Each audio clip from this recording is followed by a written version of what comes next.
this has become a topic of controversy when the recent megastar Chiranjeevi sir's daughter-in-law Upasana Konidela, she commented like freezing the eggs and later on planning for babies should be an excellent idea. It's a kind of insurance one could give to their cells. And this has become a rapid point of controversy, which has been like people are taking her wrong.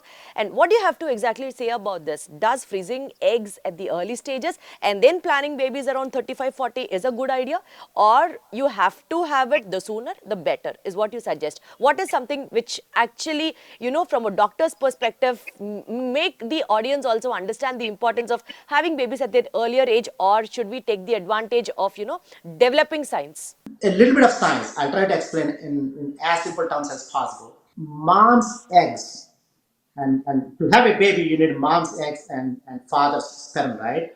So father's sperm is produced almost like every day, like new sperm. But mom's eggs, they're actually, is born with those eggs in a kind of like an early stage. Every month, after mom matures, after like 13, 14, or 15 years, one egg is kind of like matures and comes out. Okay, so there's nothing like new eggs are producing, unlike in father's case.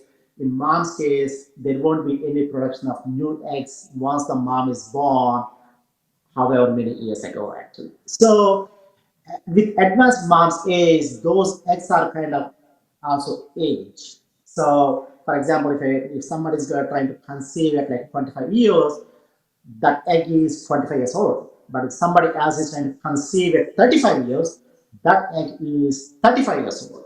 So that's where all the problems come in actually, with the genetic problems and all those things. So it's always better to have babies sooner than later. And coming back to your question, freezing your eggs, kind of like, for example, take a woman. I know one of my close friends did this in Louisville, Kentucky, where I live. She's also a doctor.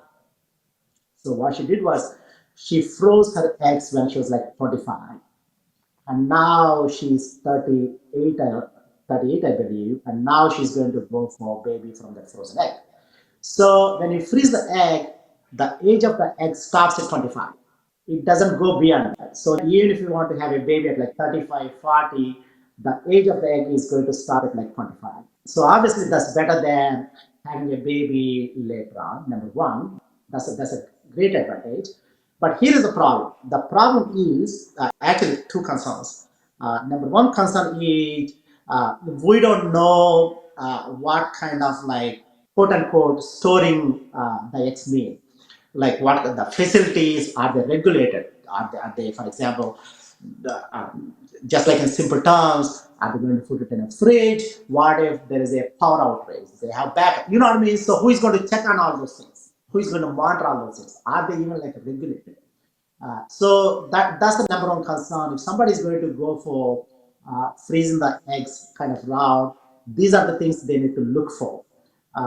What kind of facility is it? Repeated facility, like regulated by government agencies or non-governmental agencies?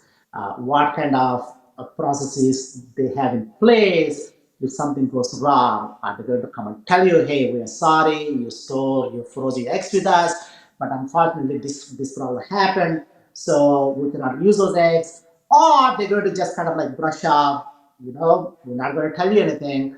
We had these problems, but here is eggs. Do what I want to do. So again, the reputation of the place and regulation, how well those are regulated, is number one point. Number two, I need to check again, but I don't know if there are any studies evaluating, okay, these many babies. For example, we did a study on like 1 lakh women who froze our eggs, and these are the outcomes for the babies. So I'm not really sure if there is any kind of like those kind of studies exist. Yeah, again, that's a great thing to do, but again, we don't know for sure about the processes and regulations and the outcomes and all this.